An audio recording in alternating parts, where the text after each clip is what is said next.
So yesterday I'm at work and I go out to my truck for a minute to grab another bottle of water. All of a sudden, pow, pow, pow, pow, pow, pow. It's like 7 or 8 shots. Till it wasn't a firecracker.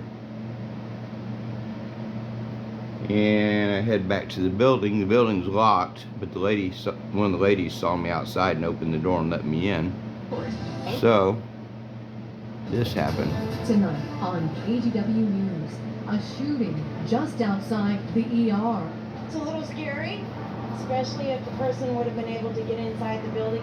The damage done to a local hospital. Yeah, it was 50 feet from where we were working. We were working in the burn center, painting the corridors. How Washington's governor is using another tactic to get new laws on the books. Shit, last March I got off work and there's a dead guy in the street 100 feet from my truck. Shooting over there at Dawson Park, where they have shootings all the time. Good evening. New tonight, Oregon is set to ban the sale of gas vehicles in the next 12 years. Thank you for joining us tonight. I'm Laurel Porter. And I'm David Molko. This evening, Oregon regulators approved a rule that would ban new gas-powered cars from being sold in the state by 2035. And that vote came from the state. That's the top fucking story. Commission, which opted shooting at the hospital. Top story is banning fucking cars. That same time frame. It is important to note it's a gradual phase-in starting in 20 parts of the state. And he added, KGB. Right, so this rule also allows for plug-in hybrids which run primarily on electricity, and the ban does not change. Fortunately, no one was hurt, but the bullets hit the ER entrance and set staff and guests running for safety. Our Catherine Cook talked with 2 people who were caught in the fray. I just think that this world is becoming a crazy place to live. Ruth Silva is trying to fathom what happened at Legacy Manual Medical Center. We're working that building right there. Police say someone in the parking lot shot at the emergency room entrance, breaking the glass. No one was hurt. It was right outside the window where we're painting. Ruth's son is a patient here. It's a little scary, especially if the person would have been able to get inside the building and hurt somebody. Silva says when she tried to leave the emergency department, the front door was locked.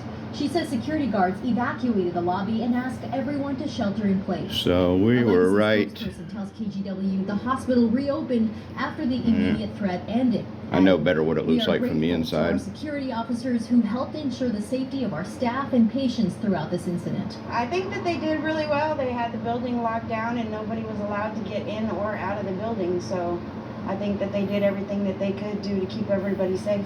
As security cleared the area, one employee who asked to remain anonymous told KGW they weren't right in there where the threat was coming from or what had happened, creating some additional worry among staff. Many employees here have felt on edge for months. In July, police say a manager at Randall Children's Hospital, which is also on Legacy Manual's campus, was attacked and robbed on her way to work. And right across the street from the hospital, that's where I saw the murder. To shooting after shooting or the Dawson body. Park.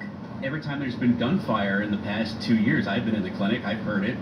It's frightening. Last summer, Jacob Wicks, a behavioral health clinician at Legacy, told us the violence near campus was impacting. Done a lot of work in that building too. Shaken.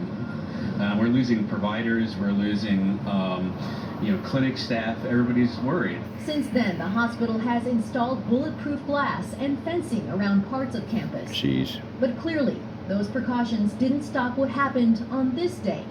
Just another day of wishing the violence would end. Portland police tell us they haven't made any arrests in this case, but they're investigating and asking for the public's help. Anyone with information on this case is asked to email their tips. Well, we posted the address. Here's the deal. Case number on KGW.com. Laurel, back to you. It certainly is scary and frustrating. This is new tonight. Another pedestrian has been hit. Yeah, that's happening every day lately. Soft on crime, Democrat policies. Now, Google, you don't believe me? Google Dawson Park shooting, and it'll be the one on March 1st of 2022. And the only reason I remember the date is because I kind of followed the case. I mean, it's not every day you get off work and you're walking to your truck and there's crime scene tape up everywhere and a dead body in the middle of the street. Anyway, read up on that story because this is unbelievable. They caught the shooter about a week later. I think it happened on a Monday. Anyway, he had just shot 2 people the day before. He was booked and released. Because, see, arresting people in Oregon now is racist. No, man, I mean, the rate that these people are booked and released is ridiculous. This is in a state where they legalized hard drugs. Heroin, cocaine, meth, fentanyl, whatever, all legal. Now, they like to call it decriminalized, but no, it's fucking legal. But hey, let's disarm the law-abiding citizens with Measure 114. This state's a shithole, and I can't wait to get out of it. I can't fucking wait to leave. I've had enough. This fucking liberal-infested shithole.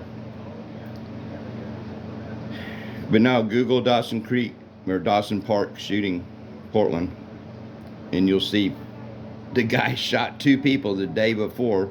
They book and release him so he can get out and kill somebody. They've eliminated cash bail. It's just insane here, man. Anyway, that was my experience at work yesterday. It's not the first one. I've been in there. I worked at manual most of last winter, full-time painting. Saw the hospital locked down several times. It's always been a crappy neighborhood, but oh well. Thanks for watching my stupid video.